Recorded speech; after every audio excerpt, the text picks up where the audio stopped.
esta mañana, como cada martes, Carlos Jiménez con nosotros. Carlitos, muy buenos días.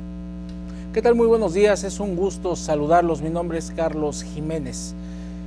El desequilibrio que se presenta en muchos de los ecosistemas en Chiapas es provocado principalmente por el factor antropogénico. Estamos hablando de las acciones de los seres humanos.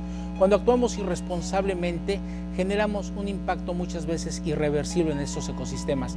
Tal es el caso del sistema lagunario, por citar un ejemplo de playas de Catazajá, donde esta especie, el Plecostomus, conocido como el pez diablo, ha infestado las aguas de ese sistema lagunar, creando un serio desequilibrio. Pero para hablarnos de ello están dos expertos con nosotros, ellos biólogos de la Universidad de Ciencias y Artes de Chiapas. Está el doctor Ernesto Velázquez y el biólogo Manuel Anzueto.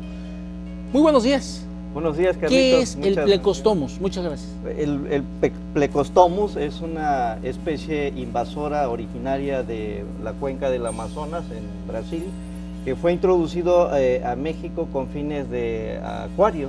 Resulta que el Plecostomus es una especie que aparentemente inofensiva, se ha difundido mucho en los acuarios del mundo, ¿no?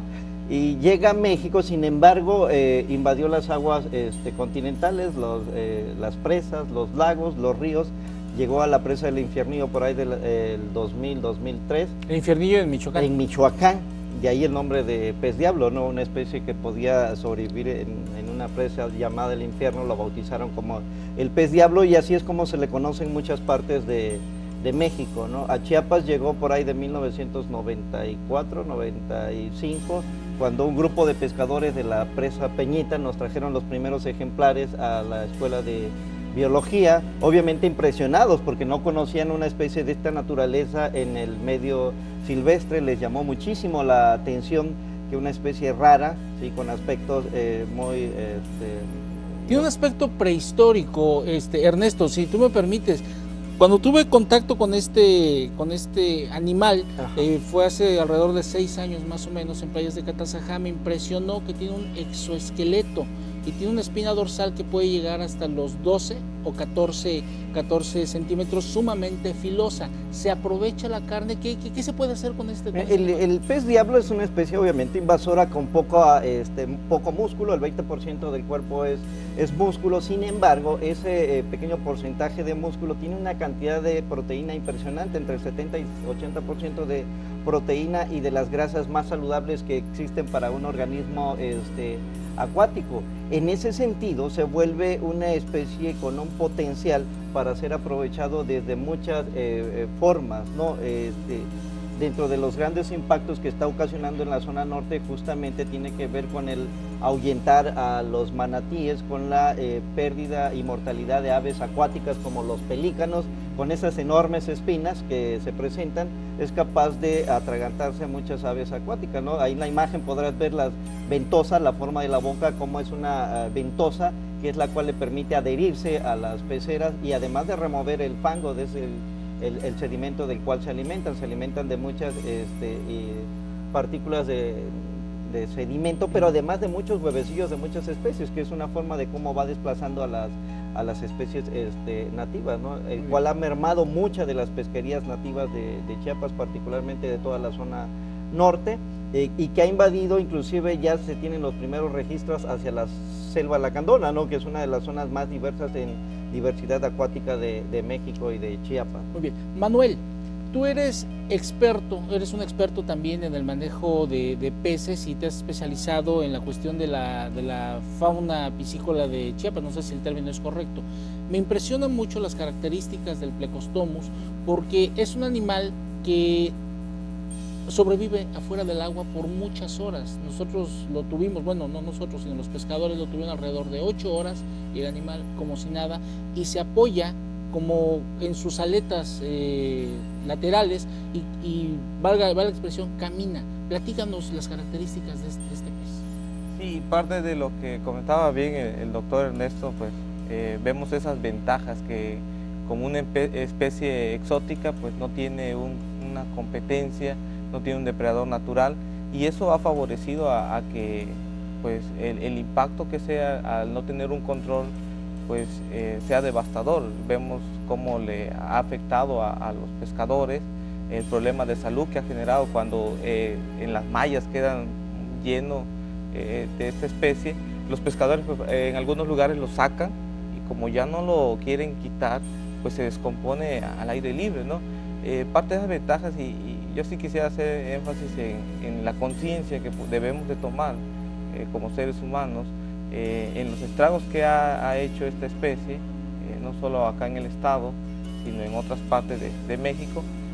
Tomar conciencia de no liberarlo cuando alguien tenga alguno en su pecera, pues no decir, bueno, vamos a soltarlo al río.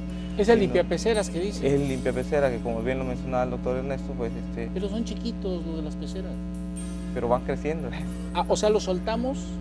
Sí, alcanzan tallas de hasta 60, 70 centímetros de longitud. Es un pez enorme, ¿no?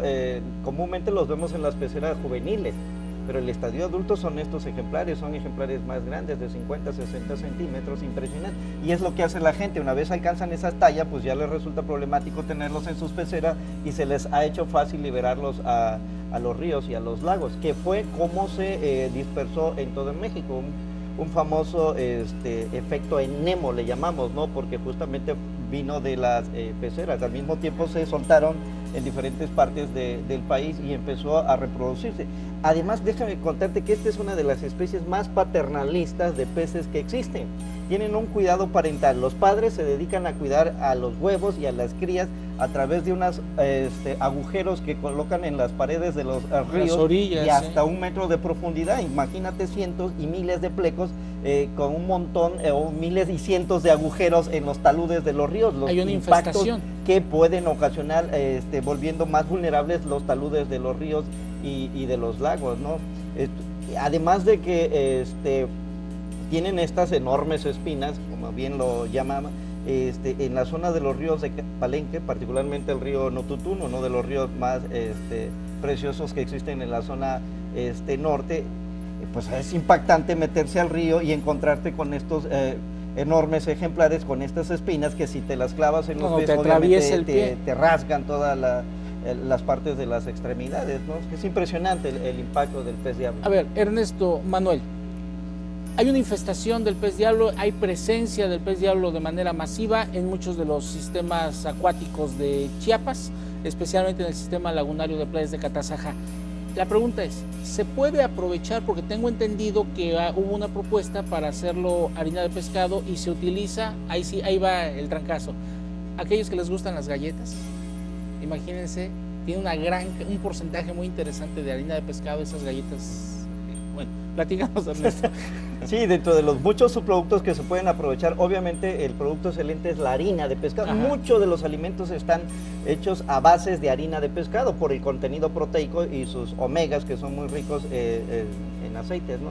Esto obviamente, al ser transformados en un pellet, en una galleta, en un embutido, en una salchicha a base de harina de pescado, se convierte en un alimento muy nutritivo, ¿no? Que les da otro sabor. El aspecto del pez no es muy agradable a la vista, ¿no? Pero su filete y la carne ya procesada se vuelven un alimento riquísimo. Además, su enemigo natural son los cocodrilos. Desafortunadamente ya no tenemos cocodrilos en los ambientes naturales. Se puede aprovechar la carne para alimentar cocodrilos que están en los zoológicos, por ejemplo, como una alternativa. Muy bien. Muy bien. Ernesto, lamentablemente el tiempo se nos acaba, Manuel. Yo les agradezco mucho su presencia y como un dato adicional, lo que es aprovechable para consumo humano de este pez es esta porción de la cola, de la espina dorsal hacia la cola. Se filetea nada más y eso es lo que se puede, a ver, ahí estoy, se puede aprovechar. Muchísimas gracias, Manuel, muchísimas gracias, doctor Ernesto, les agradezco de veras el habernos traído estos ejemplares del museo. El Museo de Zoología de la Facultad de Ciencias Biológicas de la Unicaja. Cualquiera puede llegar Cualquiera puede llegar a visitarnos, ahí estamos muy cerquita. Muy bien, no hay filetes de...